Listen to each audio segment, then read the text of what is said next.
ایران کے بتائے ہوئے راستے پر نہیں چلیں گے، ایران کو ٹیکس نہیں دیں گے، جس کی وجہ سے تیل کی برآمدات متاثر ہو رہی ہیں۔ ہرمز کے ذریعے کتنا تیل جاتا ہے عالمی منڈی کی ٹوٹل ضروریات کا 20% تھا یہ جنگ سے پہلے، لیکن جنگ کے بعد سعودی عرب تو سارے کا سارا تیل نکال کر ویسٹ کی طرف لے گیا۔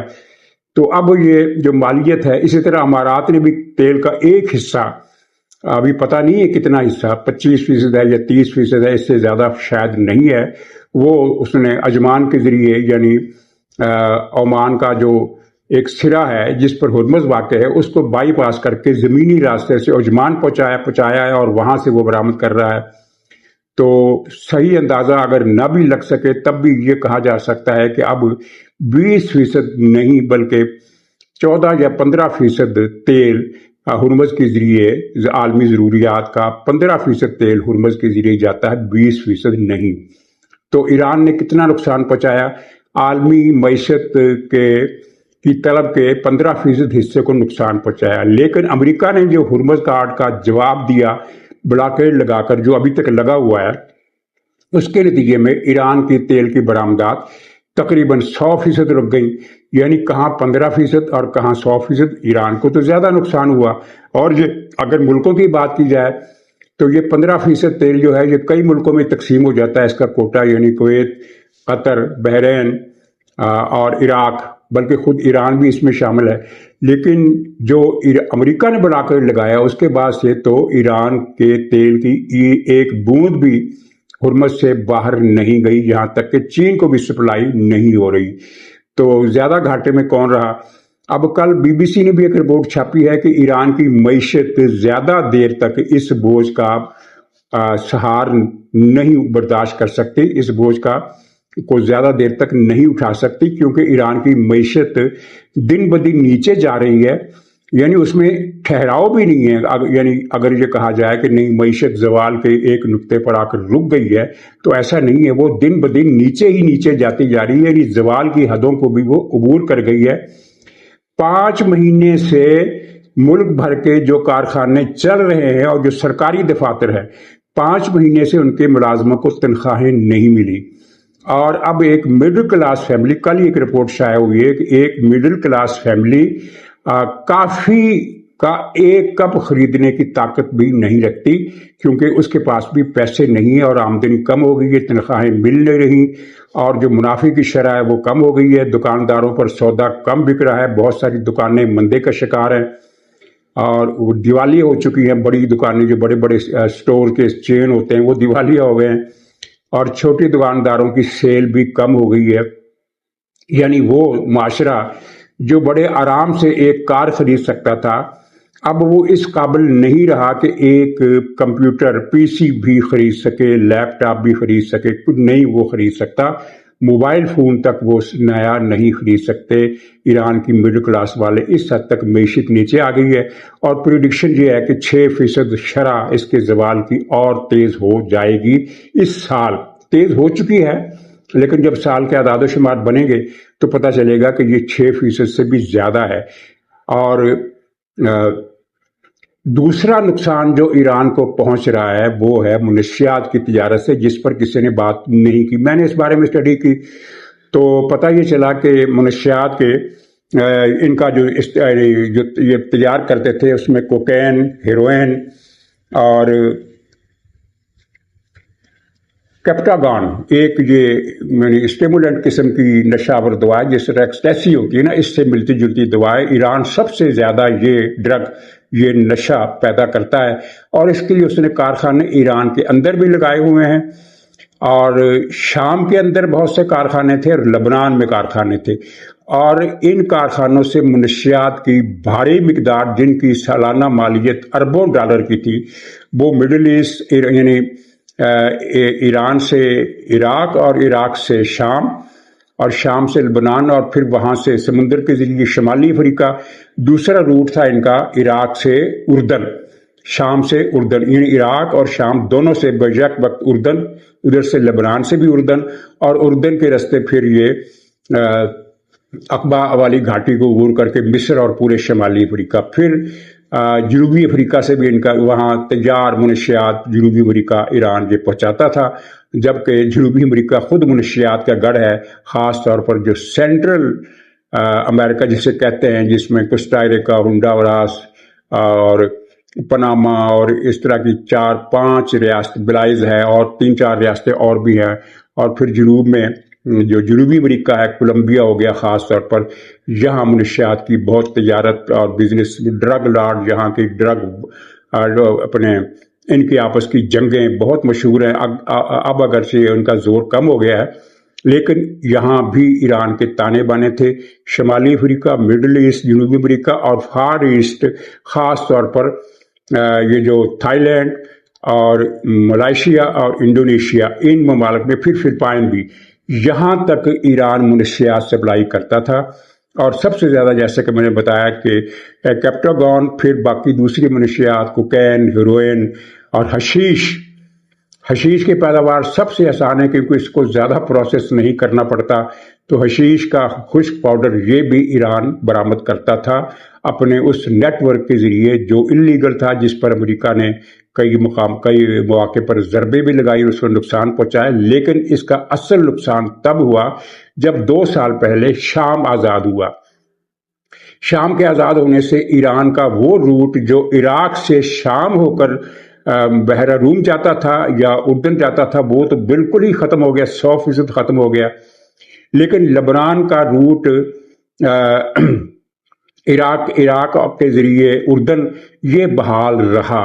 اب اس پر بھی رکاوٹیں آ گئی۔ حزب اللہ کی جو 70% آمدنی تھی وہ نارکوٹکس کی تھی، اور اس سے وہ محروم ہو گئی، اور آپ نے دیکھا کہ حزب اللہ دن بدن غیر مؤثر ہوتی جا رہی ہے۔ اس کی 3 دن پہلے ایک اور بہت بڑی سرنگ پکڑی گئی ہے، جو پچھلے مہینے پکڑی جانے والی سرنگ سے اگرچہ چھوٹی ہے، لیکن اپنی جگہ وہ بہت بڑی سرنگ تھی۔ اس میں بھی بے تحاشا اسلحہ تھا، ڈرون تجارے تھے، میزائل تھے، راکٹ تھے، بم اور گولے اور کارتوس، یعنی مشین گنوں کے وہ جو کیا ان کو کہتے ہیں، میگزین، وہ بہت زیادہ چیزیں وہاں سے ضائع ہوئی ہیں ان کی ایک سرنگ کے ذریعے۔ تو آپ نے دیکھا ہوگا کہ اب تقریباً 1.5 مہینہ ہو گیا ہے اسرائیل جنوبی لبنان پر ہر روز بمباری کرتا ہے، یعنی شہری آبادیوں کو بھی نشانہ بناتا ہے، لیکن حزب اللہ کی طرف سے کوئی مؤثر جواب اسرائیل کے نہیں دیا جا رہا، بلکہ ایک قسم کی خاموشی ہے۔ اس کا مطلب یہ نہیں ہے کہ ان کے پاس ہتھیار بالکل ختم ہو گئے، اس کا مطلب یہ ہے کہ ان کے پاس ہتھیار کم پڑ گئے ہیں، اور ان کے اڈے بھی کم پڑ گئے ہیں، اور ان کو افرادی قوت کا بھی بہت بڑا نقصان پہنچا ہے۔ اگر حزب اللہ کے ممبر فرض کیجئے 1 لاکھ ہوں، تو اس کا مطلب یہ نہیں ہے کہ وہ 1 لاکھ کے 1 لاکھ ہی ملیٹنٹ ہیں، جنگجو ہے، ٹرینڈ ہے۔ ان میں ٹرینڈ جو جنگ لڑ سکتے ہیں ان کی گنتی 5-6 ہزار سے زیادہ کی نہیں بتائی جاتی، جو اس وقت باقی رہ گئی ہے۔ تو ایک 5-6 ہزار کی فورس جو ہے وہ پہلے کی طرح کاروائیاں نہیں کر سکتی، یہ تو کامن سینس کی بات ہے۔ اور حزب اللہ بہت کمزور ہوئی ہے، اور ایران کا ایک بڑا مورچہ یعنی کہ تباہ ہو گیا ہے تقریباً، اور حوثی وہ بھی کمزور پڑ گئے ہیں، ان کا بھی ذکر کرتا ہوں میں۔ لیکن ہاں، اس کے ساتھ ہی یہ جو ایران کے پاس کتنے میزائل ہیں، اس بات پر بھی ابھی تک دنیا کے انٹیلیجنس اداروں اور میڈیا پر بحث جاری ہے۔ صدر ٹرمپ نے جنگ شروع ہوتے ہی، یعنی وہ جو جنگ مسلسل رہی کئی مہینے، اس کی بات کر رہا ہوں، یہ جو بعد میں ایک پولیٹیو قسم کے ایکشن کیے گئے ان کی بات نہیں کر رہا، تو اس جنگ میں صدر ٹرمپ نے دعویٰ کیا تھا کہ ہم نے 70 سے 75% ایران کے میزائل ختم کر دیے ہیں، لیکن یہ دعویٰ بعد ازاں غلط ثابت ہوا۔ یعنی ایران کے اسلحہ خانے تباہ تو ہوئے تھے، لیکن 70 یا 75% شرح کے حساب سے نہیں، بلکہ اس سے کم۔ اور انٹیلیجنس کا ایک گول مول سا اندازہ ہے کہ 50% ایران کے ذخائر اس جنگ میں تباہ ہوئے۔ لیکن ایران کو جو زیادہ نقصان ہوا وہ آپ کو حیرت ہوگی کہ اس جنگ کے بعد جو پولیٹیو ایکشن کیے گئے نا، کہ بھئی ایران نے ایک ٹینکر پر حملہ کیا تو جواب میں امریکہ نے بمباری کر دی، اور پھر ایران نے امریکہ کے کسی اڈے پر حملہ کیا تو امریکہ نے بمباری کر دی۔ 2-3 لہریں ان حملوں کی ہوئیں، اور ان حملوں کا زیادہ تر 90% جو ہدف تھا وہ ایران کی ساحلی پٹی تھی۔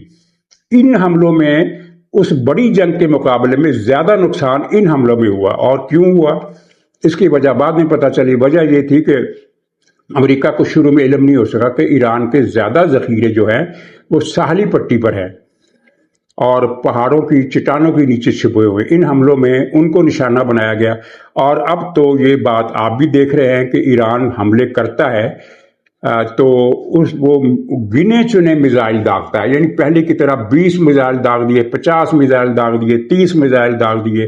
اب اس طرح نہیں ہوتا، یا 100 ڈرون بھیج دیے، 50 ڈرون بھیج دیے. اب اس طرح نہیں ہوتا. اب کسی بھی حملے میں آپ دیکھیں تو 2-3 میزائل اور 10 یا 15 ڈرون. یعنی کہ ایران کو اب اس معاملے میں اب کفایت شعاری سے کام لینا پڑ رہا ہے، اور گن کر ناپ تول کر میزائل اور ڈرون بھیجنے پڑ رہے ہیں. اس کا مطلب یہ ہے کہ ایران کے پاس ان چیزوں کی کمی واقع ہو گئی ہے.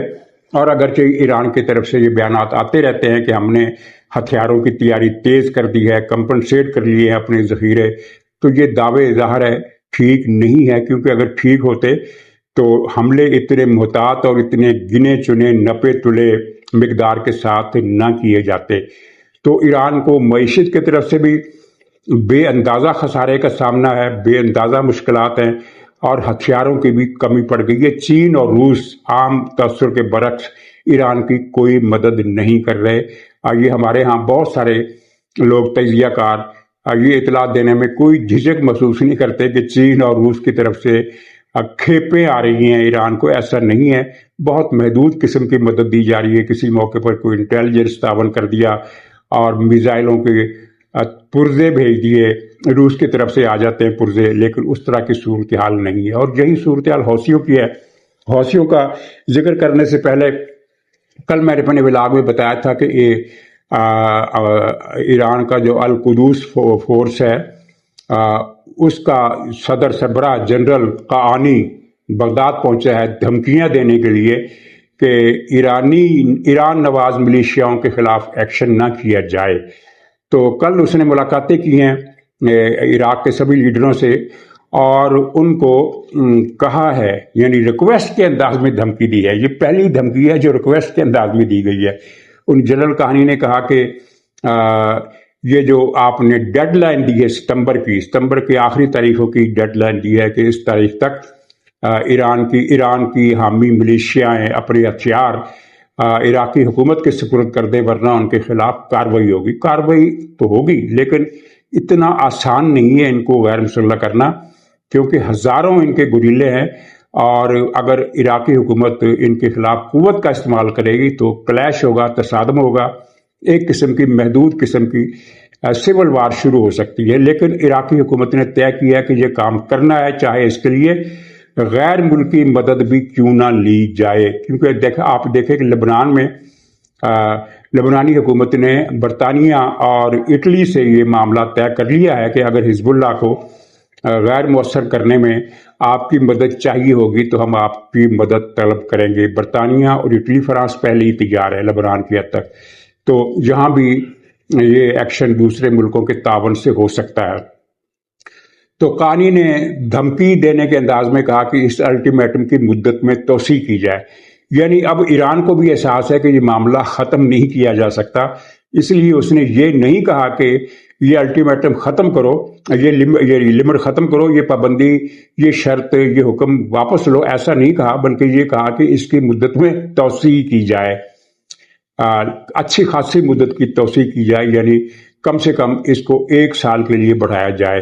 اور اس موقع پر جنرل قانی نے کہا، جو انٹرنیشنل میڈیا پر رپورٹ ہوا ہے، کہ اگر آپ نے یہ کارروائی نہ کی تو ہم یہ سمجھیں گے کہ عراق ایران کی پشت میں خنجر گھونپ رہا ہے.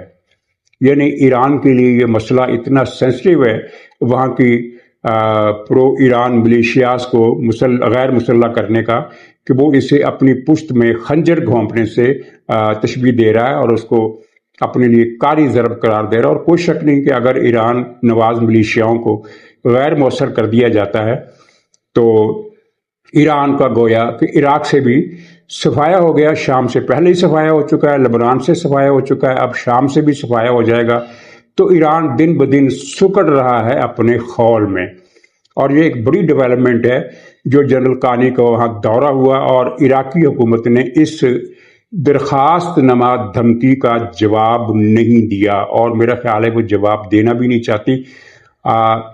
وہ اپنے الٹیمیٹم پر عمل کرائے گی، یہ مجھے لگتا ہے۔ الٹیمیٹم کیا ہے؟ ستمبر کے آخر تک، اور ہو سکتا یہ تو ہو سکتا ہے کہ ستمبر کا آخر جب آئے، جس طرح ہوتا ہے دنیا میں، تو وہاں بھی اس میں کچھ توسیع ہو جائے۔ لیکن عراق اس مرتبہ تہیہ کر چکا ہے کہ پرو ایران ملیشیاؤں کا خاتمہ ہر صورت میں کرنا ہے۔ اور آپ کو میں یہ بتا دوں کہ عراق میں، ظاہر ہے آپ کے علم میں ہے کہ عراق میں اہل تشیع کی اکثریت ہے، یعنی تقریباً 60% آبادی شیعہ ہے۔ لیکن ان اہل تشیع میں دو دھڑے ہیں نظریاتی۔ ایک وہ دھڑا ہے جس کے جو مراجع ہیں عراق میں، وہ ایران کے مراجع کو مسترد کرتے ہیں، اور خمینی کا یہ نظریہ بالکل باطل قرار دیتے ہیں جو انہوں نے ولایت فقہ کے نام سے پیش کیا۔ وہ اثنا عشری روایتی موقف، روایتی مسلک، اس پر کٹر وابستگی کے ساتھ جمے ہوئے ہیں، اور وہ ایران کو بدعت ہی قرار دیتے ہیں اس مسئلے میں، یا کم سے کم ایران کی کیونکہ ایران کے اندر بھی ایک قیادت موجود ہے مذہبی جو ولایت فقہ کو نہیں مانتی اور زیر عتاب ہے۔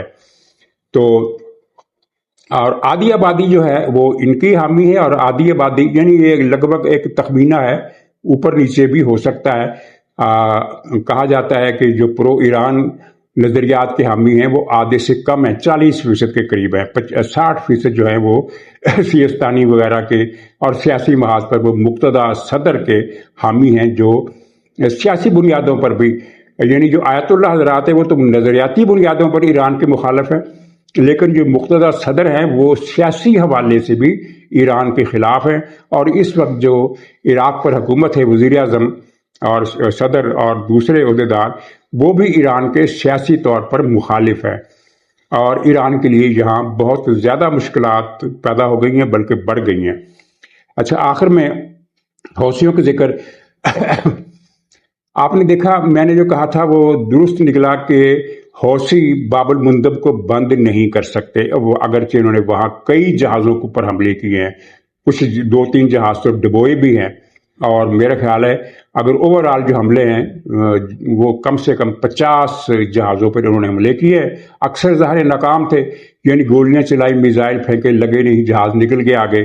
کچھ جہاز، 4-5 جہاز ایسے بھی تھے جنہوں نے رخ بدلا، لیکن مجموعی طور پر مندب میں ٹریفک کم نہیں ہوئی بلکہ بڑی ہے، اور آبنائے باب المندب کو یہ بند کر ہی نہیں سکتے حوثی۔ یہ حوثی جو زیادہ سے زیادہ کر سکتے تھے وہ انہوں نے کیا ہے کہ یہ تائز کے ساحل سے یا حدیدہ کے ساحل سے آتے جاتے کسی جہاز کو میزائلوں سے نشانہ بنا دیا، یا ان پر ڈرون بھیج دیے، یا سوسائڈ کشتیوں سے ان پر حملہ کر دیا۔ اس سے زیادہ وہ کچھ کر نہیں سکتے۔ سمندری گزرگاہ کو روک تو وہ سکتے ہی نہیں ہیں۔ چنانچہ یہ تازہ ترین رپورٹ ہے کل کی کہ باب المندب سے بحری ٹریفک میں پچھلے ہفتے کی نسبت اضافہ ہوا ہے، اور وہاں سے معمول کی تجارت جاری ہے۔ وہاں بحیرہ احمر سے 2 رستے ہیں۔ ایک رستہ تو ہے باب المندب سے نکل کر جہاز بحیرہ عرب میں داخل ہوتے ہیں، افریقی ساحلوں پر جاتے ہیں، یہ ایشیا کو مڑ جاتے ہیں، لیکن زیادہ جہاز جو ہیں وہ نہر شمال کو جاتے ہیں، نہر سویز عبور کر کے بحیرہ روم میں داخل ہوتے ہیں، اور ان کی منزل ہوتی ہے شمالی افریقہ، یورپ اور ایون امریکہ، کینیڈا بھی۔ تو وہاں تو خیر ان کا کوئی عمل دخل نہیں ہے، نہ ایران کا، نہ حوثیوں کا، نہ حزب اللہ کا، لیکن جنوب میں بحیرہ احمر کے جنوبی علاقے میں یہ حوثی کارروائیاں کرتے رہے۔ کولیشن فورسز نے ان کے خلاف جو سخت کارروائی کی ہیں، میں نے کل بتایا تھا کہ کوئی درجن کے قریب حوثی کمانڈر مارے گئے ہیں، تو آج ان کی صحیح تعداد آئی ہے۔ اب تک کولیشن فورسز کے حملوں میں حوثیوں کے 28 کمانڈر مارے جا چکے ہیں، اور ان کے اسلحہ کے بہت سارے گودام اور کئی فوجی کیمپ بھی تباہ کیے گئے ہیں۔ فوجی کیمپ تباہ کرنے کا مطلب یہ نہیں ہوتا کہ وہاں موجود سارے فوجی مر جاتے ہیں۔ مثلا کسی کیمپ میں اگر 250 فوجی ہیں، اگر وہ تباہ ہو جاتا ہے تو اس کا ہو سکتا ہے کہ وہاں صرف 10 یا 20 فوجی مارے گئے ہوں، لیکن باقی بلڈنگ تباہ ہو جاتی ہے، اور اس کو تعمیر نو کے بغیر اس کا مقصد پھر حاصل نہیں ہو جاتا، اس سے فائدے نہیں اٹھائے جا سکتے۔ تو حوثیوں کے لیے یہ بھی ایک مصیبت ہے، ان کے پاس کیش کی بہت کمی ہے۔ پہلے ایران سے کیش پہنچ جاتا تھا، اب ناکہ بندیاں اور نگرانی اتنی سخت ہے کہ ایران سے کمک تقریباً نہ ہونے کے برابر رہ گئی ہے۔ صرف یہ پہلے بحری جہاز بھی آتے تھے، اب بحری جہاز نہیں آ سکتے۔ یہ جو تازہ کشیدگی کا دور آیا ہے، اس میں ایرانی جہازوں کی رسائی یمنی حوثیوں کی بندرگاہوں پر مکمل طور پر ختم ہو گئی ہے، اور صرف پورے 2 مہینوں میں ایک جہاز ایران کا الحدیدہ کے ایئرپورٹ پر اترا تھا، جو روانہ تو ہوا تھا تہران سے صنعاء کے لیے، لیکن صنعاء ایئرپورٹ کو کولیشن فورسز نے تباہ کر دیا، جس کے بعد یہ جہاز مڑ گیا الحدیدہ کی طرف۔ اب کولیشن نے الحدیدہ کی ناکہ بندی بھی کر دی ہے، وہاں بھی کوئی جہاز اتر نہیں سکتا، یعنی گویا کہ حوثی سفوکیٹ ہو رہے ہیں، لیکن جب تک وہ پوری طرح سفوکیٹ نہیں ہو جائیں گے، ان کی طرف سے میزائلوں اور ڈرون طیاروں کے حملے جہازوں پر جاری رہیں گے۔ لیکن یہ ایک چارہ ہے جو ایک دم توڑتی ہوئی قوت کی طرف سے دکھایا جا رہا ہے۔ ایران اب دن بدن سکڑ رہا ہے، مالی طور پر سکڑ رہا ہے، معاشی طور پر سکڑ رہا ہے، دفاعی اور اسٹریٹجک نقشے پر سکڑ رہا ہے، اور ہر لحاظ سے ایران کے زوال کا سفر ہے۔ لیکن جب تک یہ سفر طے نہیں ہو جاتا، دنیا ایک ضمنی مصیبت میں پھنسی رہے گی، جس طرح کے ابھی تک پھنسی ہوئی ہے۔ تیل پہلے کی نسبت مہنگا ہے، لیکن تیل کی سپلائی میں کمی کوئی نہیں آئی ہے۔ ناظرین اجازت دیجیے، انشاءاللہ اگلے ولاگ میں پھر ملاقات ہوگی، تب تک کے لیے خدا حافظ۔